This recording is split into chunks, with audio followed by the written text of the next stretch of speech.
While Jedi fight Sith over light and dark, Kreia quietly dismantles the entire idea from the inside. She's not a hero, and she's not a villain, but something far more unsettling, a teacher who wanted to destroy the Force itself. She trained one of the most powerful Jedi in history, watched him fall, and was blamed for his crimes. The Jedi cast her out. The Sith betrayed her, and instead of breaking, she decided that both sides were wrong. That the Force itself was the true enemy, a cosmic puppeteer using living beings as pawns in an endless war. She decided the only way to truly free the galaxy was to make it deaf to the Force forever. What follows is the complete history of Kreia, from Jedi historian to Sith Lord to something beyond either. Her journey spans decades of galactic history, from the Mandalorian Wars to her final confrontation on a shattered world called Malachor V. But long before she took the name Darth Traya, Kreia was a blind Jedi who saw more than anyone with eyes ever could, and the secrets she uncovered in the archives would set the galaxy on fire. This and all following information are drawn from official Star Wars Legends sources, and we highly recommend exploring these stories. Chapter 1: The Blind Seeker. Long before the wars and the betrayals, long before she took the name Darth Traya and declared war on the Force itself, Kreia was something far simpler. She was a scholar. Records from the Jedi archives show that she served the Order as a historian and consular, spending her days among ancient texts and meditation chambers, while other Jedi sought adventure across the galaxy. She reached the rank of Jedi Master through decades of dedicated service, earning respect for her knowledge of galactic history and her insights into the mysteries of the Force. But even in those early years, there was something different about her that set her apart from her peers in ways they could not quite name or explain. Kreia's approach to the Force was unusual from the very beginning. The Knights of the Old Republic campaign guide states that she tried to uncover the deepest secrets of the galaxy through intense meditation, pushing herself further into trance-like states than most Jedi thought safe or wise. She would spend hours in silence, sometimes days, reaching into layers of awareness that her fellow masters rarely explored. This practice came with a physical cost that she accepted without complaint. Her eyesight began to weaken from disuse as she relied more and more on her connection to the Force rather than her natural senses. Eventually, her eyes turned completely white, leaving her blind by any normal measure. Yet, instead of seeking treatment for this condition through the many medical tools available in the Republic space, the Jedi historian let her blindness consume her. She simply let her eyesight go, deciding that physical sight was no longer useful when she could sense so much more through other means. Her bond with the Force allowed her to perceive the world in ways that eyes could never provide. She could feel the intentions of others before they spoke a single word, detect the echoes of past events lingering in ancient places, and notice the subtle currents of fate that flowed through all living things. The Force became her vision, and through it, she witnessed truths that stayed hidden to those who relied on ordinary senses alone. This willingness to give up comfort for knowledge would shape her entire way of thinking in the decades that followed. Kreia believed that real wisdom required real cost, that deeper truths could not be gained without giving up something in exchange. The Jedi who kept their eyesight also kept their limits, bound to a narrow band of awareness that stopped them from seeing the larger patterns woven through existence. She had traded physical sight for something far more valuable, and she never regretted the exchange, even when it made others uneasy to look upon her pale, empty eyes staring back at them without focus or recognition. Then, for decades, Kreia trained students at the Jedi Temple, and her methods became legendary for their difficulty and strangeness. She did not simply teach lightsaber forms or meditation techniques the way other masters did. Instead, she challenged her students with riddles that had no easy answers, puzzles designed to expose the gaps in their thinking rather than fill those gaps with simple certainties. Her fellow Jedi came to call these lessons Kreia's conundrums, and most of them view the exercises as harmless mental games that serve no real practical purpose. But her students experienced something very different from what the other masters imagined. They found themselves confused, unsettled, and forced to examine everything they thought they knew about what it meant to serve the Force. The riddles she posed were meant to reveal the limits of the Jedi Code itself. She would ask her students to consider what truly made someone a Jedi, whether the answer was the lightsaber, the robes, the training, or something else entirely that nobody could name. She would challenge them to explain why the Order forbade emotional bonds when such bonds seemed to drive people to protect others and fight for justice. She would present situations where following the code led to suffering for innocent people, and breaking the code led to their rescue. Then ask which choice was truly correct when both paths carried weight. These were not riddles meant to be solved with clever words, but burdens meant to be carried for a lifetime of service and reflection. Yet her most controversial teaching cut even deeper. Her focus on tracing cause and effect to their final, often terrible results. Kreia believed every action created ripples spreading far beyond what normal senses could track, and that most people never bothered to follow those ripples to see where they actually led. She taught that giving credits to a beggar might attract thieves who would harm him for his newfound wealth, or that charity might teach dependence on kindness that would not always appear when needed. Kreia demanded that her students think through these outcomes before acting on generous impulses. Chronicles from this era preserve some of her teachings on this subject, and they remain troubling to traditional Jedi even centuries later. She believed that careless compassion actually weakened the people it was meant to help, that solving someone's problems for them robbed them of the struggle that would have made them stronger. The inner battles that people fight and win on their own bring the greatest rewards, she argued, and by taking those battles away from them, you cheapen their growth and leave them less ready for future hardships. This was not cruelty for its own sake, but a viewpoint built on a deeper grasp of how real strength develops over time through trial and difficulty rather than comfort and ease. Her teachings trouble the Council. The Order taught that compassion was always good, regardless of the outcome, that Jedi should help those in need whenever the chance arose without measuring whether that help might cause them harm down the line. Kreia saw this attitude as naive and potentially dangerous to the very people the Jedi claimed to serve. She believed that the Jedi created weakness throughout the galaxy by constantly rushing to solve every problem they found. They produced populations who could not survive without help, entire star systems that fell apart the moment their protectors looked away. The Order was not shielding the weak, but creating them in even greater numbers. Her criticism went beyond Jedi methods to the Order's basic relationship with the Force itself. Most Jedi treated the Force as a kind guide, a cosmic ally that would always steer them towards the right path if they simply trusted in its wisdom and followed its currents without resistance. Kreia found this attitude to be childish and potentially dangerous in ways her peers refused to consider. She saw the Force as something far more complex and far less caring than her peers imagined, a power that used living beings as much as they used it. The Jedi had become so dependent on this cosmic energy that they could not picture life without it, and this need made them weak in ways they refused to examine. Meanwhile, the Jedi historian began developing a radical idea that would define her entire existence. She believed that truly grasping the Force required more than studying the light side in safe isolation. One needed contrast, one needed to examine how the dark side worked, not to embrace it or serve its goals, but to learn why it existed and what it showed about the basic nature of the power that ruled all life. The Jedi Code provided answers to many inquiries, but those answers were incomplete at best and misleading at worst. They showed one view of a reality that could only be grasped by looking at it from every possible angle. Kreia was set on finding the missing pieces, no matter where that search might lead her. Her fellow masters viewed these teachings with growing worry as the years passed.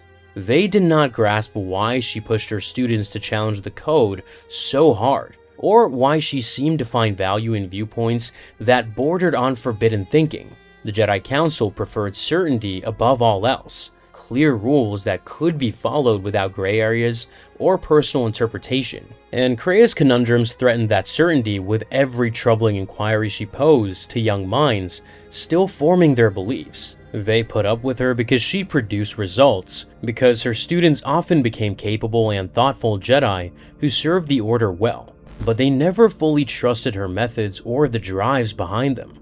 Some within the Order whispered that Kreia was walking a dangerous path, one that would lead her from the light she claimed to serve.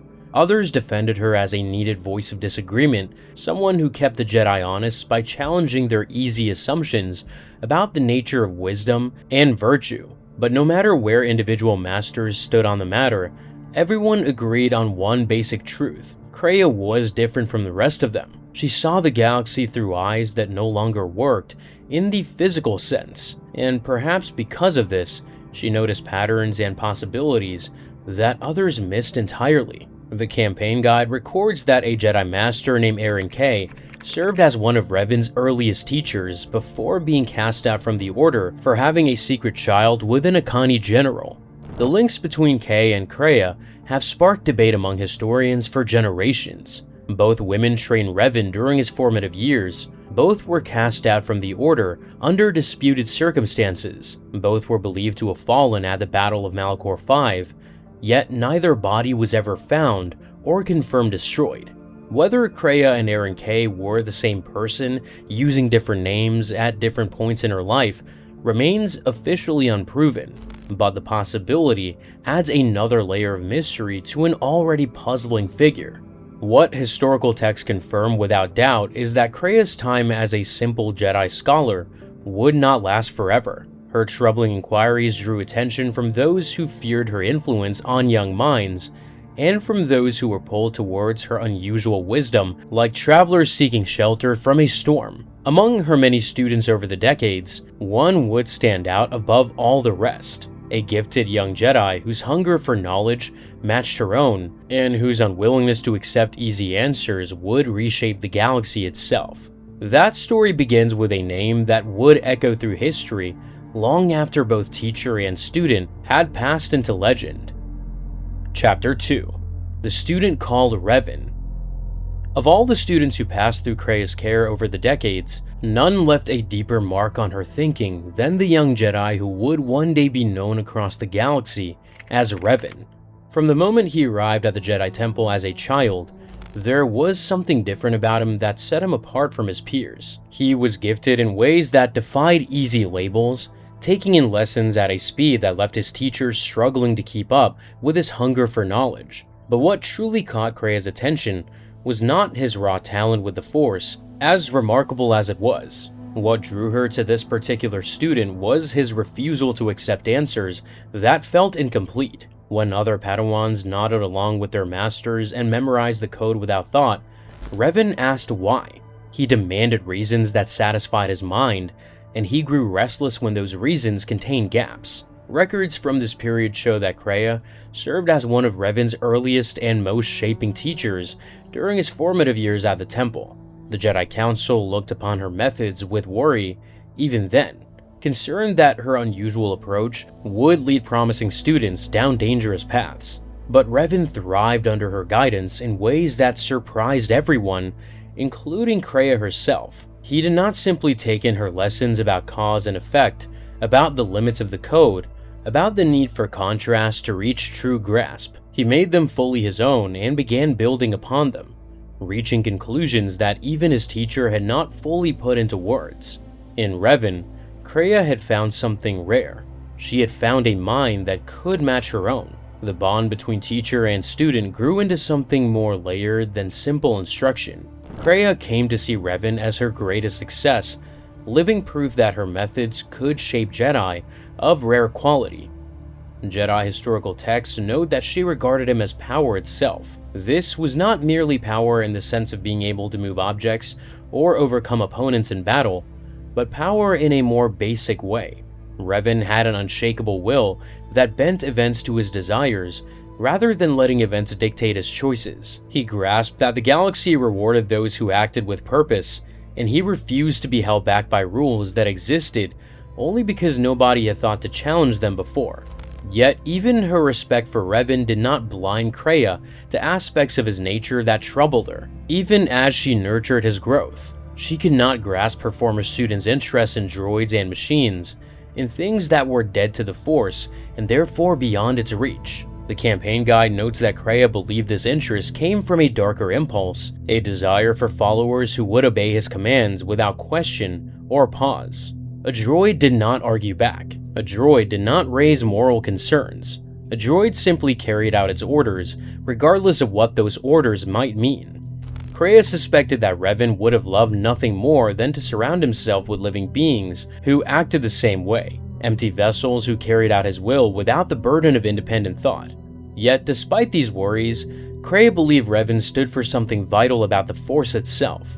She came to think of him as the living embodiment of Force potential, a being so deeply linked to that cosmic energy that his fate and the fate of the galaxy were woven together in ways that few could see.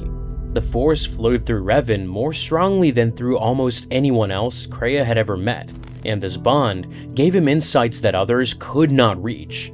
When he made choices that seemed reckless or hard to grasp to outside viewers, Kreia suspected that he was responding to currents in the Force that only he could feel. He was not being hasty. He was being guided by something beyond normal awareness, something that called him towards a destiny that transcended the petty concerns of the Jedi Council. Kreia taught Revan that contrast was essentially for grasping the Force in its fullness.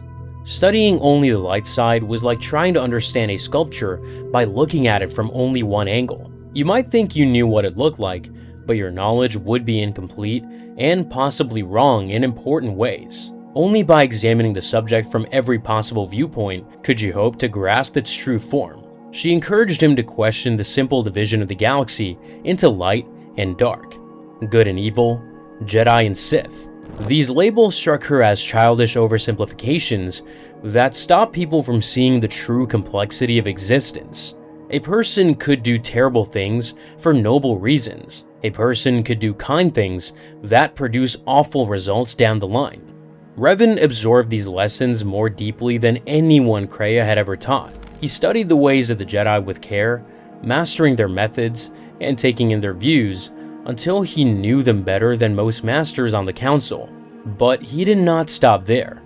He sought out forbidden knowledge, explored dark side practices that his teachers had warned him against, and examined the Sith viewpoint, not because he wished to embrace evil, but because he wished to understand the full range of what the Force could do. This willingness to look beyond comfortable limits was what made him stand out from the crowd. He was not content to accept the boundaries that others placed around him.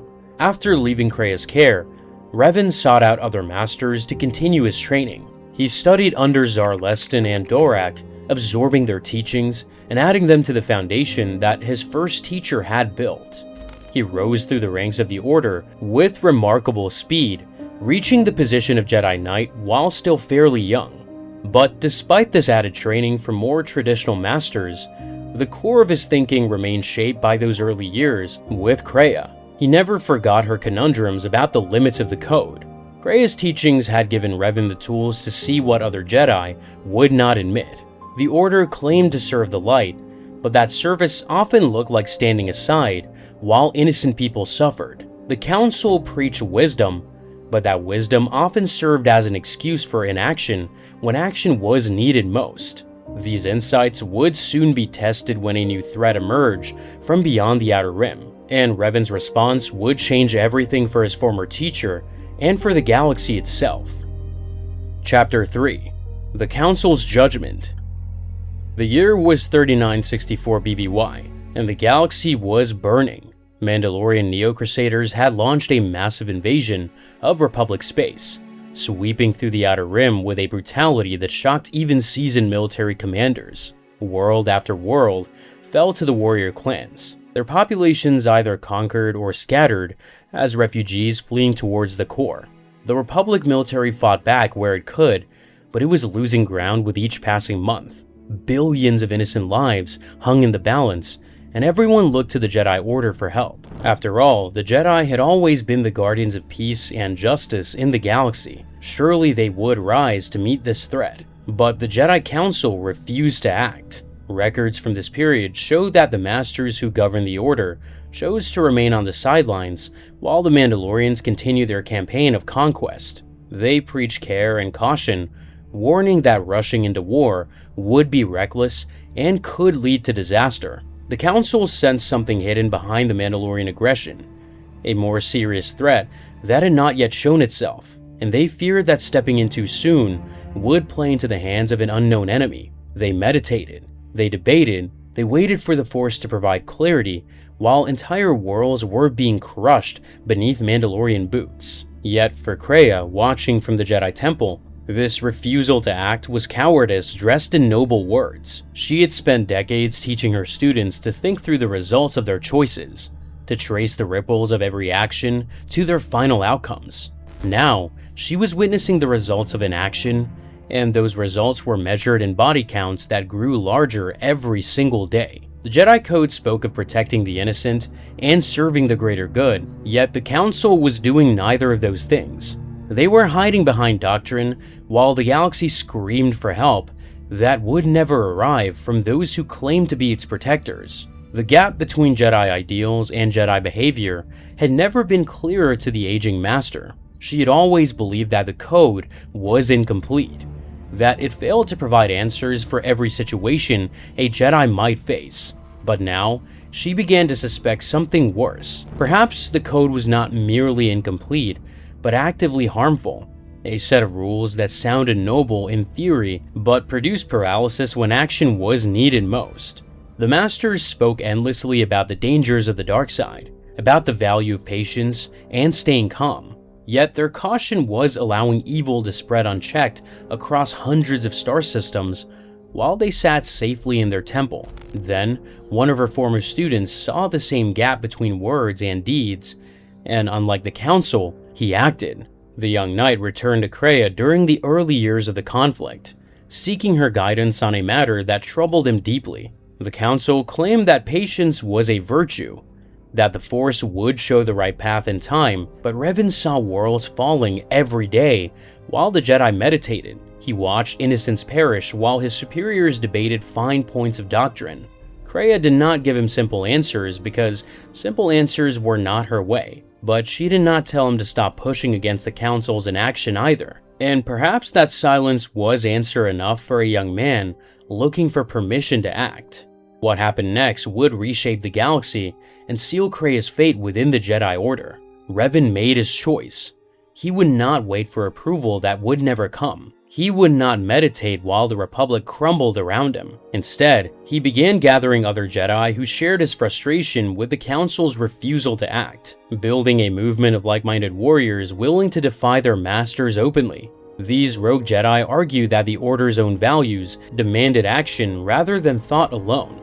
They believed that protecting the innocent meant actually protecting them, not discussing what protection might look like, while innocents continued to suffer and fall. Among those who answered Revan's call was a young Jedi named Meetra Surik, who would later play a key role in Kreia's plans. Historical accounts indicate that Surik was driven and capable, exactly the kind of Jedi who could not stomach watching the galaxy burn while her superiors debated fine points of doctrine. She joined the Rogue Jedi and eventually rose to the rank of general, commanding Republic forces in some of the war's most brutal battles. Thousands of Jedi followed Revan and Surik into the fight, leaving behind the Council's orders in favor of what they believed was a higher calling. The Order had never seen a split of this size, and the Masters who stayed behind watched in horror as their control fell apart. But the conflict itself was everything the Council had feared, and worse. The Mandalorians were fearsome opponents who had spent generations perfecting the art of combat, and beating them required tactics that pushed the limits of what Jedi thought was acceptable. Revan proved to be a military genius, but his methods grew more and more ruthless as the fighting dragged on. He ordered missions that gave up thousands of his own soldiers to reach key goals. He allowed the building of weapons that could lay waste to entire planets. He made deals with criminals and morally gray groups because winning required resources that the Republic alone could not provide. The hopeful Jedi who had left to save the galaxy were becoming something harder and colder with each passing battle. Kreia watched these changes from a distance, and what she saw confirmed her darkest thoughts about the nature of the Force and those who served it. The Jedi who stayed behind claimed moral high ground because their hands stayed clean. Yet their refusal to act had made the very harshness they condemned necessary. The Jedi who went to war believed they were doing right, yet the conflict was changing them into something the Order would not recognize. Both sides claimed to serve the light, and both sides were failing in different but equally deep ways. The Force had not given clarity or guidance to anyone. It had simply watched as its servants tore themselves apart over matters it refused to settle. Yet when the war finally ended at Malachor V, the cost of victory proved beyond measure. Revan had won, but in winning, he had shown exactly what the Jedi Council had feared about letting Force users wage war without limits. Meetra Surik, who had given the command that ended the war through the mass shadow generator, found herself so damaged by the experience that she cut off her own bond to the Force simply to survive the mental aftermath. She had become a wound herself, a living echo of the disaster she had helped create. Then, Revan vanished into the unknown regions, taking his closest followers with him. When he returned, he was no longer a Jedi in any real sense. He had taken the title of Dark Lord of the Sith, and he brought with him a fleet of warships crewed by soldiers who had once served the Republic. The Jedi Civil War began, and once again, the galaxy was plunged into devastating conflict. The man who had left to save civilization had returned to conquer it, and the Order that had refused to stop the Mandalorians now found itself fighting against one of its own most gifted sons. For Kreia, the change in Revan was both a tragedy and proof that she had been right all along. She did not believe that her former student had truly fallen to the dark side in the way the Council so confidently described. She believed that a greater calling had come to him, that he had seen something in the unknown regions and met some threat so terrible that he believed only a united galaxy under his command could hope to survive it. The Jedi Civil War was not madness, but calculated planning, not failure, but sacrifice on a scale that few minds could grasp. Chronicles of the Old Republic record that the masters who had refused to fight the Mandalorians now searched for someone to blame for everything that had gone wrong. They needed a reason for how so many promising Jedi had fallen to darkness, and they found their answer in Kreia's teachings. Then Jedi Master Atris led the charge against the aging scholar, and her reasons were deeply personal. She had greatly admired Meetra Surik and had been firmly against entering the Mandalorian conflict. When Surik and so many others left to fight despite the Council's orders, Atris felt personally betrayed by what she saw as their rejection of her own beliefs. She channeled that hurt into anger at the woman she held responsible for planting rebellious ideas in their minds. Atris argued that Kreia's unusual methods had planted the seeds of corruption in Revan and everyone he touched. The Council agreed with her assessment, and they declared that Kreia's free-thinking approach had bred failures rather than true Jedi. The pattern seemed clear to those looking for blame.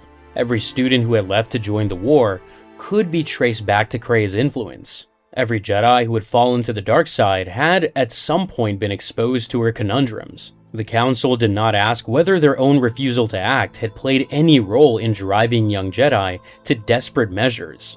They did not wonder whether the code itself might bear some blame for failing to provide guidance when guidance was needed most. They simply found a target and struck. By the Council's word, Kreia was cast out from the Jedi Order she had served for decades. They stripped her of her position, her standing, and her place in the only community she had ever known. She was removed not because she had done anything wrong in the usual sense, but because her teachings had produced students who made their own choices rather than following orders without thought. The Council had refused to act during the Mandalorian Wars, and that refusal had helped cause every horror that followed. Yet they faced no results for their passivity. Kreia had taught her students to think for themselves and act with conviction, and for that, she was punished as if she had personally led them into darkness. As she left the Jedi Temple for the last time, Kreia's view of the Order and the Force it served went through a basic change. She had always believed that the code was incomplete. Now she saw that its gaps were not a flaw, but a feature. A way of making sure that Jedi never challenged the power of those above them. The Council did not want thinkers, they wanted followers. They wanted servants of the Force who would trust in its will, without ever asking what that will actually was or who it truly served. But the aging scholar was not finished seeking answers. Her most gifted student had transformed from Jedi Knight to Dark Lord, and she meant to understand why. To find those answers, she would need to trace the paths he had walked and seek out the places where he had made his most important discoveries. A journey that would take her to places the Jedi had always forbidden and change her into something the galaxy had never seen before. Chapter 4: Truth in Darkness. After the Jedi Council exiled her, Kreia did not simply fade into obscurity as her accusers might have hoped. She withdrew from the Order in silence, but she did not withdraw alone. A handful of students who still believed in her teachings chose to follow their former master rather than remain with a council that had abandoned its own values during the Mandalorian Wars. Together, this small group left the Jedi behind and ventured into the wider galaxy, searching for answers that the Order had proven unable to provide. Some observers assumed that Kreia had followed Revan and his Crusaders into battle, that she had finally joined the war she had been blamed for helping to start.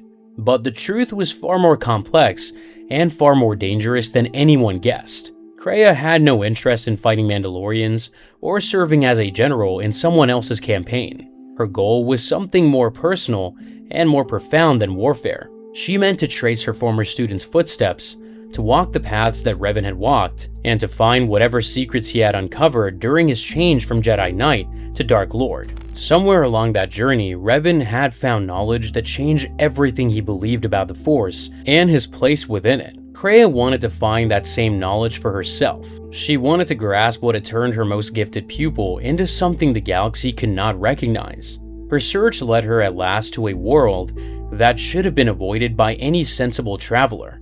Malachor V had been changed by the mass shadow generator into a graveyard planet, its surface shattered and its skies choked with the dust of countless destroyed warships. But the physical ruin was nothing compared to what had happened to the Force in that place. The Knights of the Old Republic campaign guide notes that Malachor V had been a gathering point of dark side energies even before the final battle of the Mandalorian Wars. The planet had once been part of the ancient Sith Empire, steeped in centuries of dark side rituals, and shaped by the presence of Sith sorcerers who had practiced their arts there long before the Republic existed. The disaster that had ended the war had only made these energies stronger, creating force echoes so powerful that Kreia could feel them calling to her across the vastness of space. She landed on the broken world and found something that Revan had left behind. The Traya's Academy stood among the ruins, an ancient darkside training ground that had survived the collapse of the planet's surface. This fortress had served as Revan's stronghold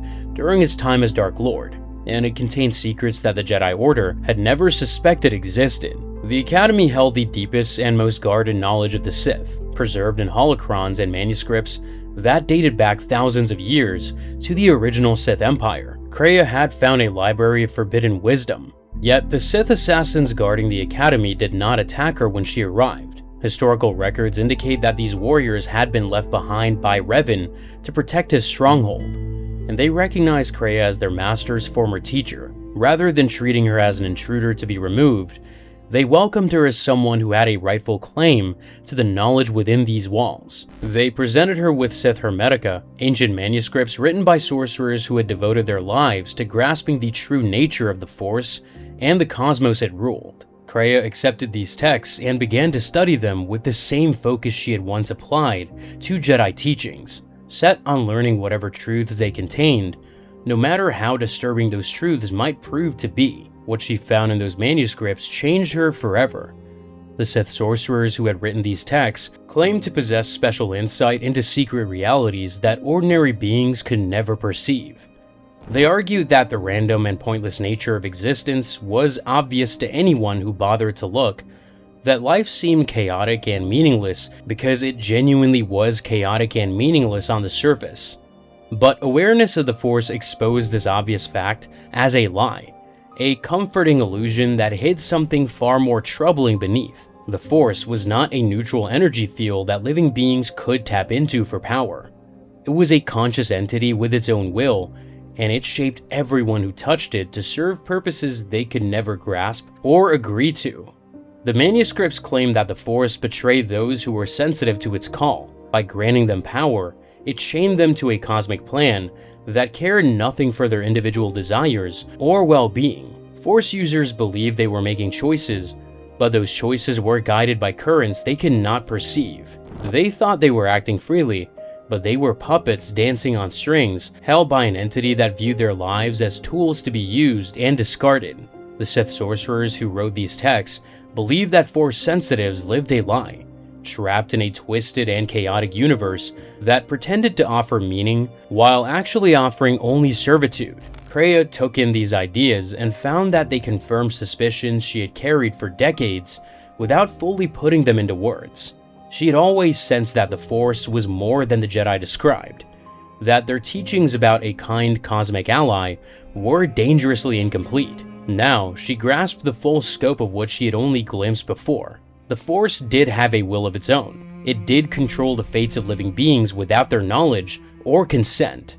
And the endless cycle of wars between Jedi and Sith, the countless lives lost in conflicts that seemed to repeat themselves across thousands of years, all of it served the Force's unknowable purposes rather than any goal that thinking beings would choose for themselves. Then, this new grasp pushed Kreia past a line from which there was no return. She fell to the dark side of the Force and took on a new identity that reflected her changed worldview. She became Darth Traya, the Lord of Betrayal, a title that captured both what had been done to her and what she meant to do in response. The Jedi had betrayed her by casting her out for pushing independent thought.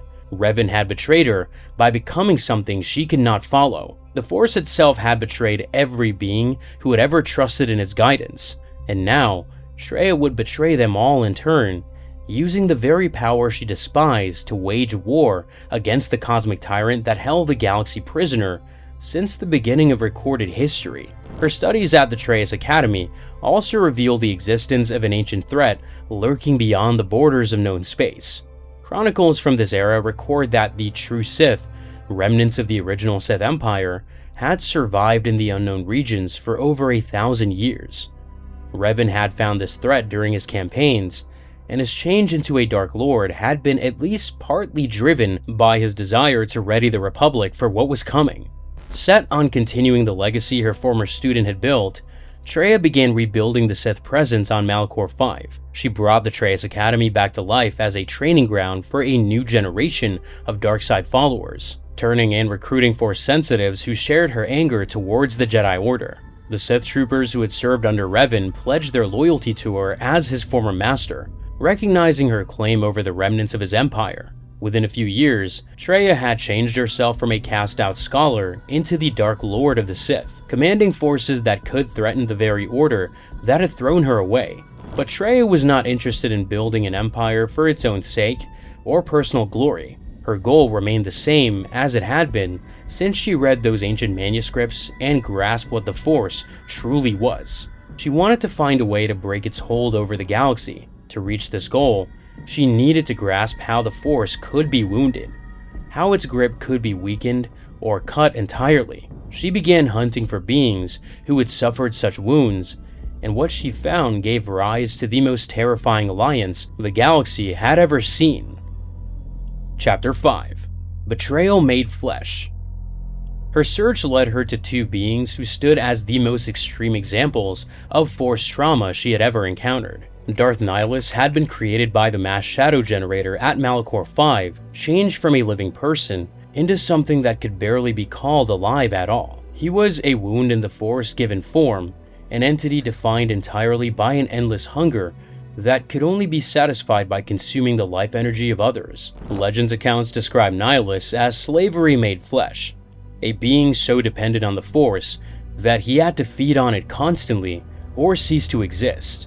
Darth Traya stood for a different kind of imprisonment. He had been shattered in battle, his body broken beyond any hope of natural survival, but he refused to accept oblivion. Through sheer rage and dark side energy, he held his ruined flesh together by force of will, enduring constant agony in exchange for continued existence. He too was a slave to the Force, chained to his suffering in ways that he could never escape. Then, Traya brought these broken beings together and formed what would become known as the Sith Triumvirate. Nihilus, the Lord of Hunger, and Sion, the Lord of Pain, joined her in a pact dedicated to wiping out the Jedi. The three Sith Lords had different drives, but they shared a common enemy. Traya taught her new followers everything she knew about the dark side, including methods that Nihilus would use to devastating effect in the years to come. But as time passed, the pact began to crack. Nihilus cared nothing for ideas or cosmic freedom, he cared only for feeding. Sion grew tired of Traya's constant teachings, her whispers that crawled inside his skull. He believed that her focus on grasping and planning weakened the Sith. Both followers began to view their master as a barrier rather than a guide. Yet the betrayal came without warning in the heart of the Traya's Academy. Sion and Nihilus confronted Traya in the Traya's core, the very chamber where she had first embraced the dark side. Working together, the two followers overpowered their master and did something that should have been impossible. They stripped Traya of her connection to the Force, cutting the bond that had defined her existence. Then, they expelled her from the academy she had rebuilt. For the second time in her life, Kreia found herself alone and abandoned by those she had tried to teach. The Jedi had blamed her for Revan's choices, and the Sith had thrown her away the moment her usefulness ended. Both orders had proven themselves unworthy of the knowledge she held, and light or dark made no difference because both paths led to the same prison. But Kreia was not finished. Somewhere in the galaxy, there existed one person who might grasp what she had learned. Meetra Surik, the former Jedi general who had survived the unspeakable trauma of Malachor V, through means the Jedi and Sith alike had always considered impossible. Kreia meant to find her. Chapter 6: The Wound in the Force. After Sion and Nihilus stripped her of the Force and expelled her from the Traya's Academy, Kreia found herself in a position she had never expected to face. She was alone, weakened, and cut off from the cosmic energy that had defined her existence for longer than she could remember. The irony was not lost on her. She had spent years studying how the Force controlled the fates of living beings, and now she had been given an unwanted chance to experience life without that control firsthand. Most Force sensitives who suffered such a severing simply gave up and faded away, unable to picture existence without the power they had always relied upon. But Kreia refused to accept that fate. She had truths that still needed finding. She set aside the name Darth Traya and returned to her original identity, becoming simply Kreia once more. This was not a giving up of her goals, but a tactical retreat, a recognition that she needed to rebuild her strength before she could continue her war against the Force. The Sith Triumvirate she had created was now hunting Jedi across the galaxy, with Nihilus consuming entire worlds to feed his endless hunger, and Sion leading strike teams that wiped out Force sensitives wherever they could be found. These campaigns served Kreia's purposes, even though she was no longer directing them. Every Jedi who fell meant one fewer servant of the unseen master she despised. However, Kreia needed something more than the blunt tools her former followers had become. Nihilus was a being so dependent on the Force that he had to consume it constantly just to keep existing. Soon, Sion was trapped by his own pain. Neither of them grasped what Kreia was truly trying to do. They thought she wanted power or revenge or the end of the Jedi Order. These goals were too small, too limited by the normal thinking that trapped everyone who touched the Force. Kreia wanted something far more sweeping. She wanted to prove that the Force itself could be destroyed, and to do that, she needed a weapon that neither Jedi nor Sith had ever imagined possible. She found that weapon in the stories and rumors that reached her during her wanderings through Republic space. Somewhere in the galaxy, there existed a woman who had survived the trauma of Malachor V by doing what both Jedi and Sith doctrine claimed was impossible. She had severed her own connection to the Force and continued to live. Her name was Meetra Surik. Kreia became set on finding this woman. The campaign guide states that where Revan had been the heart of the Force, a being so deeply linked to that energy that his fate and its will were nearly the same thing. Surik was something entirely different. She was the death of the Force, a living wound that cut through the cosmic fabric like a blade through cloth. If one person could live without the Force, then perhaps everyone could. Still, the search proved harder than Kreia had expected. After the Mandalorian Wars ended, and the Jedi Council stripped Surik of her standing within the Order, the former general had vanished into the Outer Rim territories. She had wandered for years, staying ahead of anyone who might be looking for her, living under false names and avoiding any contact with Force sensitives who might recognize what she was. The Jedi believed she was simply another failed student who had left her training behind. The Sith did not know she existed at all. Only Kreia grasped the meaning of what Surik stood for, and only Kreia was driven enough to find her, despite the barriers in her way. The chance finally came when Jedi Master Atris, one of the few survivors of the Sith hunting campaigns, arranged for Surik's return to Republic space. Chronicles from this period indicate that Atris had her own reasons for wanting to find the former general, reasons rooted in personal betrayal and a desire to grasp how so many Jedi had fallen during and after the Mandalorian Wars. She exposed Surik's presence in Republic databases, hoping to use her as bait to draw the Sith who were hunting the remaining Jedi. This scheme played directly into Kreia's hands. Then, Kreia reached Surik aboard the Republic warship Harbinger before the Sith could get to her. Accounts from this period describe how an HK-50 hunter droid had already drugged the former general into unconsciousness, preparing to deliver her to whoever had placed the bounty on Jedi survivors. Kreia found Surik in this helpless state and moved her to the Ebonhawk, a freighter that had once belonged to Revan himself during his days as both Jedi Knight and Dark Lord. The ship barely escaped a Sith ambush led by Darth Traya, who had tracked his former master through means that Kreia had not foreseen. With both women unconscious and the vessel badly damaged, the droid T-3M4 piloted the Ebonhawk to the nearest safe harbor it could find, a mining facility on the asteroid of Peragus II. What happened during that journey would bind Kreia and Surik together in ways that neither of them fully grasped at first. While they lay unconscious in the damaged freighter, drifting through hyperspace towards an uncertain end, the two women reached out to each other through the Force. Surik's connection to that cosmic energy had been severed for years, but something in Kreia's presence awakened echoes of what she had once held. They strengthened each other without knowing it, each drawing comfort from the knowledge that she was not alone in the void that had swallowed her.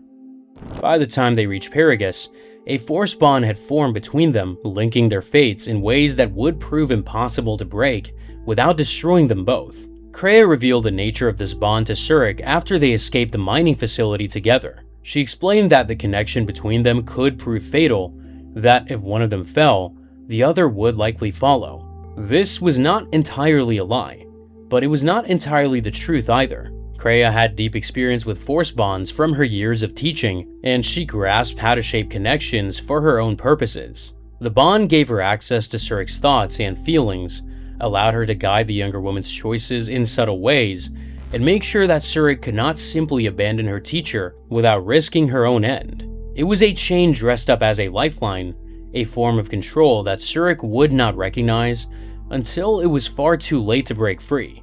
The escape from Peragus also brought Kreia face to face with one of her former followers for the first time since her exile. Darth Traya had followed them to the mining facility, set on wiping out both his former master and the last surviving Jedi in a single stroke.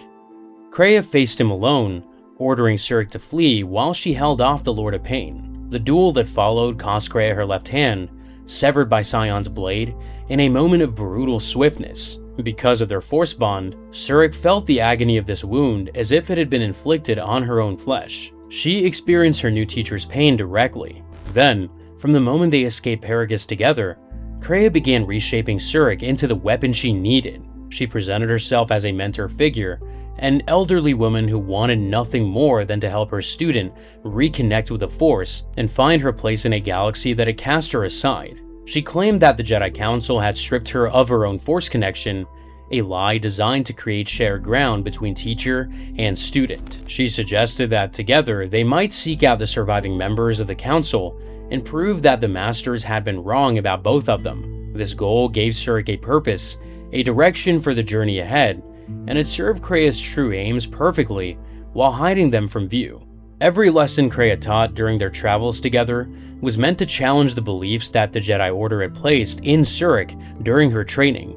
Sources from this era describe how Kreia would question every act of charity, every moment of compassion, forcing her student to consider the results of kindness rather than simply feeling good about helping others. These challenges were not random thinking exercises.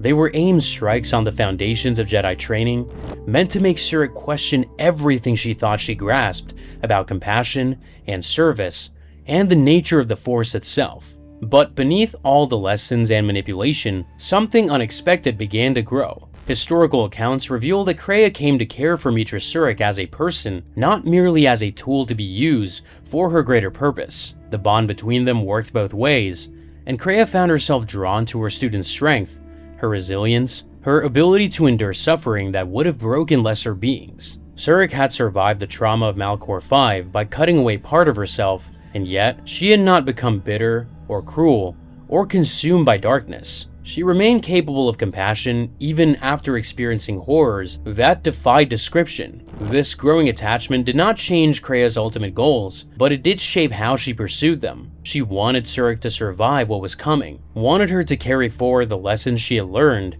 into a future that Kreia herself might not live to see. The Force bond between them meant that Kreia would feel it if Surik fell, would share in her ending as surely as she had shared in the pain of losing her hand. Surik was not merely a student in Kreia's eyes, and she was not merely a weapon to be aimed at the Force and its servants. She was proof that everything Kreia believed was true, living evidence that the Force could be rejected and that life could continue without its grip. The teacher had found her proof, and now she needed to show the galaxy what that proof meant and why it threatened everything that both Jedi and Sith had built across thousands of years of endless conflict. Kreia did not seek anything as simple as power or revenge. The Jedi who exiled her believed she was bitter about losing her standing within the Order. The Sith who betrayed her assumed she craved control over the galaxy like every Dark Lord before her. Even Meetra Surik, who traveled with Kreia for months and learned from her teachings every day, did not fully grasp her mentor's ultimate purpose until the very end of their journey together. Kreia was not fighting for control of the galaxy. She was fighting against the very idea of control itself, against the cosmic power that had been shaping every living being since the dawn of recorded history. Her hatred did not spring from wounded pride or personal loss, though she had suffered plenty of both during her long life. It came from something deeper and more troubling, a conclusion she had reached after decades of studying the Force and watching its effects ripple across the galaxy. Historical texts from this era reveal that Kreia came to view the Force as a conscious entity with its own will, a cosmic deity that controlled the fates of all living beings without any care for their individual desires or well-being. This belief set her apart from every other Force user in galactic history. The Jedi taught that the Force was a benevolent guide, a source of wisdom that would steer its servants towards peace and justice if they simply trusted in its currents. The Sith taught that the Force was a tool to be seized and bent to one's will, a source of power that rewarded those strong enough to claim it. Both views assumed that the relationship between Force users and the Force itself was something that the user could shape or direct. Kreia rejected both positions as dangerously naive. She believed that the Force shaped its users far more than they shaped it, and that the shaping served the Force's purposes rather than theirs. The evidence for this view seemed overwhelming once she began to look for it. Chronicles indicate that Kreia traced the greatest tragedies in galactic history back to conflicts between Force sensitives, wars that erupted again and again across thousands of years, and patterns that seemed almost designed to repeat themselves. The Jedi and Sith had been fighting each other since before the Republic existed, and their battles had claimed billions of lives without ever reaching any lasting resolution. Each time one side gained the upper hand, the other would rise again to challenge them. Each time peace seemed possible, new conflicts would arise to shatter it. The Force maintained its balance through war and suffering, and it will continue to do so for as long as living beings remain bound to its will. Yet, what made this pattern so hateful in Kreia's eyes was the illusion of choice that it created. The Jedi believed they chose to serve the light. The Sith believed they chose to embrace the dark. But if the Force truly had a will of its own, then these choices were not really choices at all. They were responses to currents that flowed beneath the surface of awareness, impulses planted by a cosmic puppeteer that cared nothing for the hopes or dreams of the beings it controlled. Free will was a comfortable lie that the Force allowed its servants to believe, so they would keep playing their assigned roles. Records from this period show that Kreia blamed neither the Jedi nor the Sith for the horrors they had inflicted on the galaxy across the ages. They were victims just as much as villains, prisoners who did not know they were imprisoned. The true enemy was the Force itself, the cosmic tyrant that had created this endless cycle of conflict and suffering to serve purposes that no mortal mind could grasp. As long as the Force existed, there would be Jedi and Sith. As long as there were Jedi and Sith, there would be war. The only way to break the cycle was to break the power that sustained it, to wound the Force so deeply that it could never recover and impose its will on the galaxy again. Kreia had become fascinated with the concept of echoes and wounds in the Force. During her travels with Surik, she had found that certain tragedies could leave lasting damage to the cosmic fabric, disruptions that made the Force harder to hear and use in affected areas. The mass shadow generator at Malachor V had created such a wound when it wiped out tens of thousands of lives in a single instant. Darth Nihilus had become a walking wound. Meetra Surik had cut herself off from the Force entirely and continued to live, proving that the bond between life and the Force could be severed without ending either one. These discoveries convinced Kreia that her ultimate goal was achievable. If the Force could be wounded at Malachor V, then it could be wounded elsewhere. If one person could survive without the Force, then perhaps everyone could learn to do the same. The campaign guide states that Kreia sought to use Surik's natural talent for forming Force bonds to create a wound far greater than the one at Malachor. This new wound would spread through every connection Surik formed, echoing outward through the galaxy until the Force itself was deafened and weakened beyond recovery. Still, she recognized the contradictions in her own position and did not try to hide from them. Kreia hated the Force, yet she continued to use it every day. She wanted to free the galaxy from cosmic control, yet she manipulated everyone around her to serve her own purposes. She compared herself to someone who studies poison, using a dangerous substance not because she enjoyed its effects, but because grasping its nature was the only way to learn how to destroy it. But she also admitted that this comparison might be nothing more than an excuse, the self-justification of someone who had grown dependent on a power she despised. This honesty about her own flaws set Kreia apart from both the Jedi and the Sith she criticized so harshly. The Jedi pretended that their service to the Force was entirely voluntary, that they chose the light because it was right, rather than because they had been shaped to choose it from childhood. The Sith pretended that their pursuit of power made them free, that embracing passion liberated them from the chains that bound their Jedi counterparts. Kreia saw through both pretenses. She knew that she was as trapped as anyone else, as dependent on the Force as the beings she mocked for their dependency. The difference was that she admitted it, and she was willing to destroy herself along with the Force if that was what freedom required. Her vision for the galaxy after the Force was gone remained deliberately vague. She did not know exactly what would happen if she succeeded in wounding the cosmic order beyond repair. Perhaps life would continue as before, just without the invisible hand guiding events towards balance. Perhaps Force sensitives would lose their powers entirely and become ordinary beings. Perhaps the shock would cause widespread suffering before a new equilibrium emerged. Kreia accepted all these possibilities because she believed that any future was better than the present, that even chaos was preferable to a destiny that had been written by something other than the people living it. Jedi archives note that Kreia dreamed of a galaxy that would refuse to submit to the will of the Force, where people would use whatever power they possessed without allowing that power to use them in return.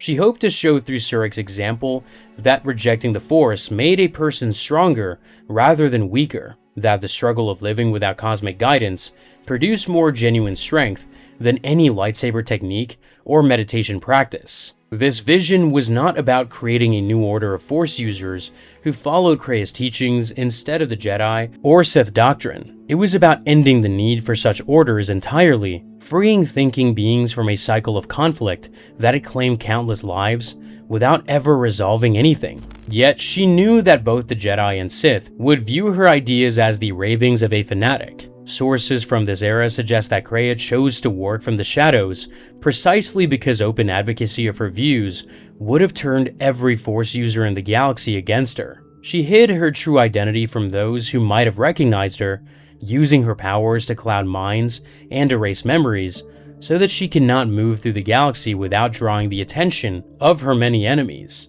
She did not preach her beliefs or try to convert followers through persuasion. She simply stated her views as the correct way of thinking and left others to accept or reject them as they chose. But what she could not accept was the alternative, a universe where nothing ever changed because nothing was allowed to change. The Force had been maintaining its balance for tens of thousands of years, and in all that time, the same patterns had repeated themselves over and over again. Jedi rose and fell. Sith rose and fell. Empires rose and fell. Billions lived and perished in wars that accomplished nothing except to set the stage for the next war. Kreia refused to believe that this was the only way things could be. Her war against destiny was ultimately a war against despair, dressed in the clothing of philosophy. She had watched the Force shape events for so long that she could no longer believe in meaningful choice unless she actively fought to make choice possible. Kreia did not want to destroy the Jedi or conquer the Sith, or establish herself as a ruler of the galaxy. Such goals were too small for someone who had been seen beyond the veil of cosmic manipulation. She wanted something that had never been attempted in all of galactic history, to wound a cosmic power so deeply that it could never recover and end destiny itself, leaving behind a universe where thinking beings could finally determine their own fates. The judgment of her plan would come soon, in the place where everything had begun and where everything would finally end. Chapter 7: The Last Lesson. The path to Malachor V led first through a series of confrontations that would strip away every illusion Kreia had carefully built around herself and her student.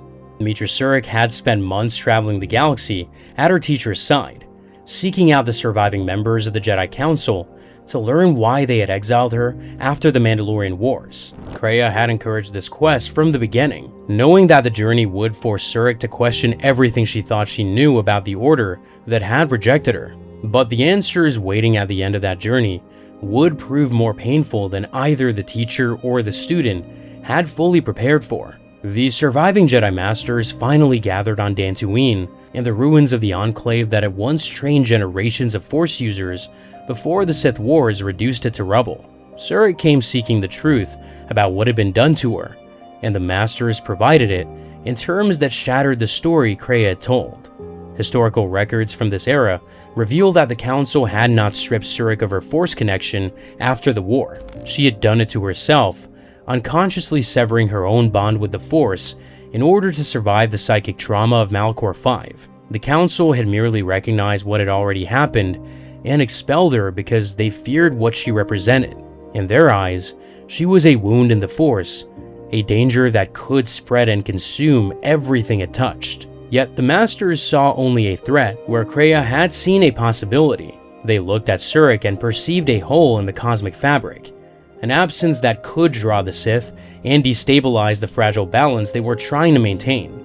Their solution was as simple as it was brutal.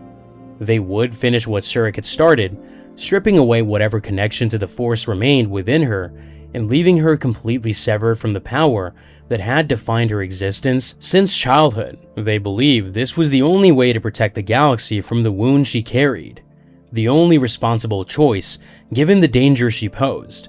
They did not ask her permission or offer any say in the matter. Kreia had anticipated this moment and positioned herself to intervene at exactly the right time. She emerged from hiding as the Masters prepared to carry out their judgment, and what happened next demonstrated just how far she had traveled from the Jedi scholar she had once been. Chronicles indicate that Kreia used a devastating Force technique to drain the life energy from all three Masters at once, severing their connection to the Force with the same brutal efficiency they had planned to use on Surik. The effect was immediate and absolute.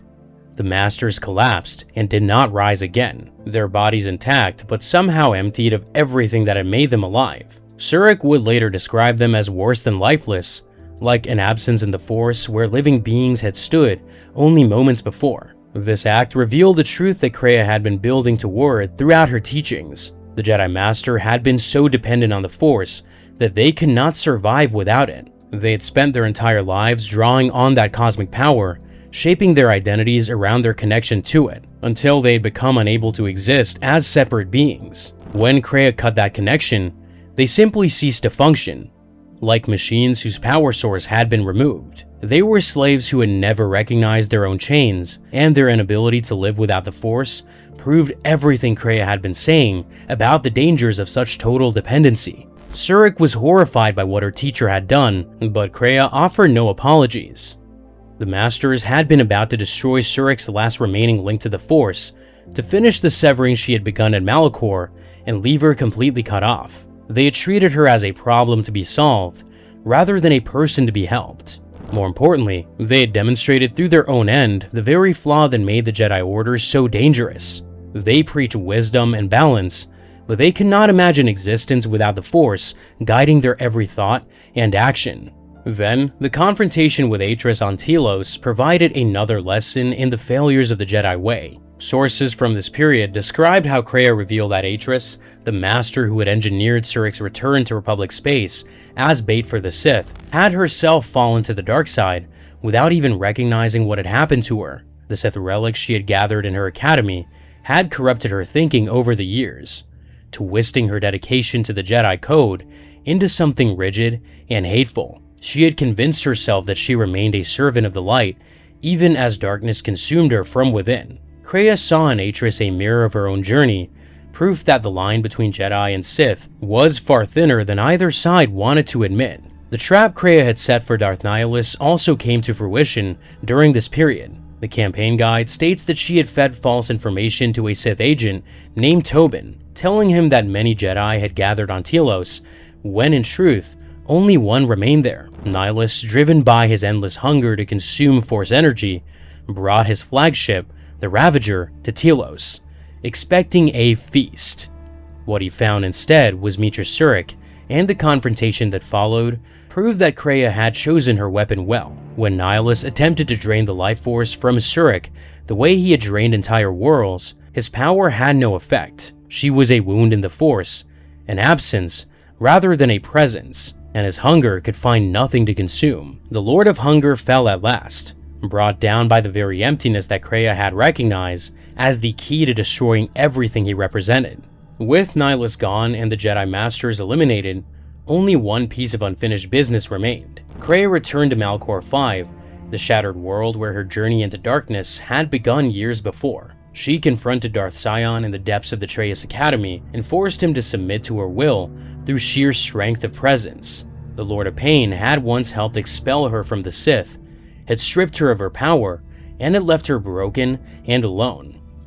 Now, she reclaimed her mantle as Darth Traya, taking command of what remained of the Triumvirate forces, and preparing for the final confrontation she had been working towards since the day she first found Meetra Surik unconscious aboard the Harbinger. Surik followed her teacher to Malachor, as Kreia had known she would. The bond between them made any other choice impossible, but before the student could face the teacher, she had to pass through Sion, who waited in the academy corridors with his broken body, held together by rage and pain. Historical texts describe how Surik confronted the Lord of Pain, not with violence, but with words, challenging him to examine the suffering that had defined his existence for so long. She forced him to see that his immortality was a prison rather than a gift, that clinging to life through sheer hatred meant never being free of the agony that consumed him. In the end, Sion chose to let go of his pain, and by releasing his grip on the Force, he was finally able to find the peace that had eluded him for years. He passed on at last, the first of Kreia's former apprentices, to prove that the chains of the Force could be broken. The Treyas core waited at the heart of the academy, where Kreia prepared for the moment she had imagined more times than she could count.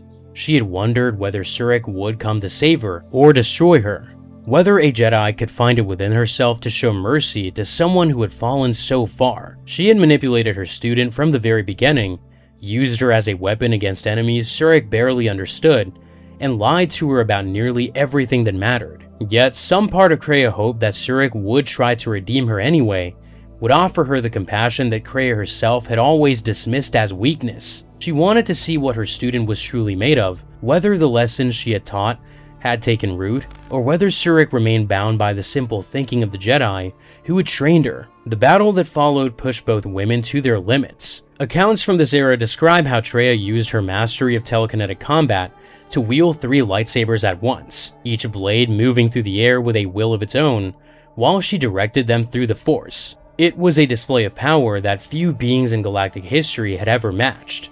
Proof that even after everything she had suffered, Kreia remained one of the most formidable Force users alive. But Surik had grown strong during their travels together, had reconnected with the Force in ways that even Kreia had not fully anticipated. She fought through the storm of blades and emerged victorious, standing over her fallen teacher in the chamber where so many had fallen before. Yet what happened next defied everything Kreia had taught about the weakness and compassion. Despite the lies and the manipulation, despite the fall of the Jedi Masters and the countless schemes that had brought them to this moment, Surik offered her teacher forgiveness. She tried to save Kreia, to pull her back from the darkness that had consumed her since she had first read those ancient Sith manuscripts and learned the terrible truth about the Force. Kreia had expected hatred or cold justice, the logical response to betrayal from someone who had been betrayed so thoroughly. Instead, she received something she had spent years dismissing as foolish and self-defeating. She received mercy from a student who had learned her lessons, but had not lost herself in them. Kreia told Surik that she had already saved her, though not in the way Surik imagined. The teacher had never truly expected to survive this confrontation, had known from the beginning that her war against the Force would likely claim her life before it reached its conclusion. But she had succeeded in something that mattered more than her own survival. She had found proof that the Force could be rejected, had trained a student who embodied that proof, and had passed on her teachings to someone capable of carrying them forward into a future that Kreia herself would never see. Surik was the death of the Force made flesh, and through her, the galaxy might one day learn to free itself from cosmic tyranny. Then, in her final moments, Kreia's connection to the Force allowed her to perceive things that lay far beyond the present. Jedi archives note that she possessed the rare gift of prophecy, the ability to see echoes and events that had not yet happened rippling backward through time. She shared visions with Surik of companions and enemies, of futures that might unfold depending on choices not yet made. She foresaw Revan waiting somewhere in the unknown regions, still fighting the battle he had begun years before against threats the Republic could not imagine. Kreia sensed that Surik's path might lead her to follow Revan once again. Though she recognized that teacher and student were different in ways that mattered, Revan was the heart of the Force. Surik was its death. Together, they might accomplish what neither could achieve alone. The Sith Lord who had wanted to destroy destiny itself surrendered at last to the very power she had spent her life trying to destroy. Her body remained in the Traya's core as Surik made her way back to the surface of Malachor V, back to the ship that would carry her away from the broken world where so much had begun and ended. Behind her, the mass shadow generator activated one final time as it had before. Malachor V tore itself apart in a cataclysm that matched the one that had ended the Mandalorian Wars years before. The wound in the Force that Kreia had studied and tried to replicate was finally closed, buried beneath the rubble of a world that had witnessed too much suffering to be allowed to endure. Chapter 8: Freedom at Any Cost. The Traya's Academy, where Kreia had found the Sith manuscripts that changed her worldview, the Traya's Core, where she had confronted her student for the final time, all of it had been reduced to debris scattered across the void. Somewhere in that rubble lay whatever remained of the woman who had called herself both Jedi Master and Dark Lord, who had served both the light and the dark before declaring war on the very power that made such distinctions possible. The question of what Kreia truly was has troubled historians and Force scholars for many generations since her passing from this existence. She does not fit neatly into the categories that most beings use to make sense of the galaxy. She was not simply a Jedi who fell to the dark side, though she certainly embraced Sith teachings during her time at the Traya's Academy. She was not simply a Sith Lord seeking power for its own sake. She stood outside the eternal conflict between light and dark, viewing both sides as equally flawed and equally enslaved to a cosmic force that cared nothing for their individual hopes or suffering. The Jedi would say she was wrong about the Force and its influence over the galaxy, that the Force is a source of wisdom and guidance. The Sith would also disagree, claiming the Force is a tool to be mastered. Both orders reject the idea that the Force itself might be the problem, that their endless conflict might be the result of cosmic manipulation. Yet, Kreia's observations about the patterns of galactic history remain difficult to dismiss entirely, and the wars between Force users do seem to repeat themselves across the centuries, claiming billions of lives without ever reaching any lasting resolution. Historical records from this era suggest that Kreia herself was aware of the contradictions in her position and did not try to hide from them. She used the Force every day, even as she plotted its destruction, and she manipulated others to serve her purposes, even as she claimed to value freedom and independent choice. This honesty about her own flaws sets her apart from the Jedi and Sith she criticized, who rarely acknowledge the contradictions inherent in their own beliefs. She knew she was a hypocrite, and she accepted that knowledge as the price of pursuing goals that mattered more than personal consistency. She certainly caused tremendous harm during her life. She trained Darth Nihilus and taught him the techniques he used to consume entire worlds, ending billions of lives to feed a hunger that could never be satisfied. She eliminated the surviving Jedi Masters on Dantooine. She manipulated her own student from the moment they met. By any normal measure, these actions would mark her as a villain deserving of condemnation. Yet the campaign guide notes that Kreia genuinely loved Meetra Surik, perhaps the only person she had ever truly cared about in her long life. She would have sacrificed the entire galaxy to preserve her student if the circumstances had demanded such a choice. This capacity for love sat alongside her capacity for cruelty, creating a portrait of someone far more complex than simple labels could capture. She was not evil for the sake of being evil. She did not take pleasure in causing suffering the way some Sith Lords did. She caused harm because she believed that harm was necessary to achieve something that mattered more than individual lives, including her own. Yet, the Jedi Council had cast her out for encouraging students to think for themselves. The Sith Triumvirate had cast her out for teachings they considered weak and distracting from the pursuit of pure power. Neither order could tolerate someone who refused to accept their fundamental assumptions about how the galaxy worked. This unique perspective gave her insights that neither Jedi nor Sith could access, but it also left her with no allies and no community that shared her vision. She was utterly alone in her war against destiny. Chronicles indicate that she acknowledged the harm that she had caused, alongside any good she might have done. For every benefit she had provided, she had inflicted equal damage elsewhere.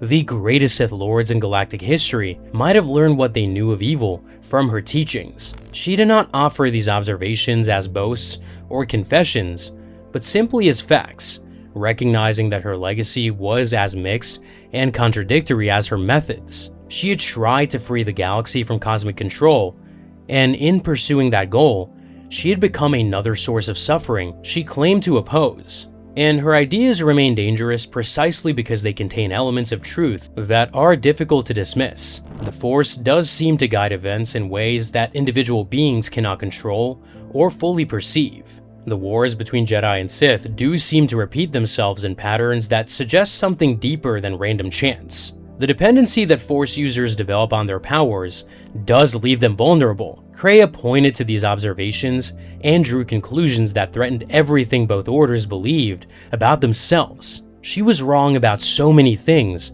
but she was not wrong about everything. Meetra Surik carried those teachings forward after her mentor's passing, though she did not embrace them without question. Sources from this period describe how Surik went on to follow Revan into the unknown regions, seeking out the threats that had driven her former commander to become a Dark Lord in the first place. The companions who would travel with her became the foundation of what Kreia called the Lost Jedi, a new generation of Force users who would eventually rebuild the Order that had been nearly destroyed during the Sith hunting campaigns. But what can be said with certainty is that Kreia forced those who encountered her to question assumptions they had never examined before. She challenged the Jedi belief that compassion was always virtuous by pointing out the ways that helping others could weaken them. She challenged the Sith belief that power brought freedom by demonstrating how the pursuit of power created its own forms of slavery. She challenged the shared assumption of both orders that the Force was something to be served or mastered by suggesting that perhaps the Force was the enemy all along. These challenges did not make her right, but they did reveal gaps in thinking that neither Jedi nor Sith had been willing to acknowledge. The wound in the Force that Kreia had hoped to create never spread beyond Malachor V. The galaxy continued on much as it had before, with Jedi and Sith rising and falling in cycles that stretched across thousands of years. The cosmic balance she had sought to destroy remained intact, maintained by the same processes of conflict and sacrifice that had troubled her throughout her life. In that sense, her grand plan failed completely. The Force endured, and the beings who served it continued to play their roles in dramas they could not fully perceive or control. Nevertheless, something of her vision survived in the students she left behind. Surik had learned to question the easy certainties that most Force users accepted without examination. She had experienced life without the Force and discovered that existence remained possible even when that cosmic connection was severed. She had seen her teacher eliminate the Jedi Masters by stripping away their Force bonds, proving that dependency on the Force could become a fatal weakness. She used the Force without being consumed by it, maintained her connection without losing herself in dependency. In that balance, some echo of Kreia's teachings lived on. Historical texts describe Kreia as someone who saw herself as a mirror, reflecting deeper truths that others could not perceive on their own. She did not expect agreement or acceptance from those she taught. She simply presented her observations and allowed others to draw their own conclusions. She offered only questions, only challenges, only the unwavering insistence that comfortable beliefs deserve close examination. Her students either grew stronger through that process or broke under the weight of uncertainty she forced them to carry. In the end, Kreia finally surrendered her life to the very power she had spent decades trying to destroy. She had fought against the Force with every tool at her disposal, had manipulated and schemed and sacrificed in pursuit of a freedom that always remained just out of reach. And when the moment came, she let go. Perhaps this was defeat, the final proof that her war had been unwinnable from the start. Or perhaps it was recognition that even the most determined will eventually tire. The galaxy remembers her as Darth Traya, the Lord of Betrayal, and the name fits as well as any other. She betrayed the Jedi who trained her by questioning their teachings. She betrayed the Sith who followed her by pursuing goals they could not comprehend. She betrayed her own student by manipulating her from the moment they met. And in a sense, she betrayed herself by failing to live up to the ideals of independence and self-reliance that formed the core of her philosophy. Betrayal defined her existence from beginning to end, both the betrayal she suffered and the betrayal she inflicted on others. Meetra Surik left the ruins of Malachor V behind, but she did not leave the lessons her teacher had given her. She carried those questions into the unknown regions, following the same path that Revan had walked years before, the heart of the Force and its death, traveling together into darkness to face whatever waited beyond the borders of known space. Their story continued long after Kreia's ended, shaping the fate of the galaxy in ways that would not become clear for generations to come. But if you want to explore Kreia's philosophy and her most important moments in greater depth, see her full story here. And to understand why Kreia became what she was, you must first understand the student who shaped her more than any other. Revan had been many things during his life: Jedi Knight and Dark Lord, Savior and Conqueror, the brightest hope of the Republic, and its greatest threat. He defied the Jedi Council to save civilization, then returned from the unknown regions to wage war against everything he had once protected. Kreia believed he had done it all on purpose, that every choice he made served a greater plan that only he could see, and his rise to power and eventual fall reshaped the entire galaxy while setting in motion the events that would lead Kreia down her path of betrayal. Watch these videos next.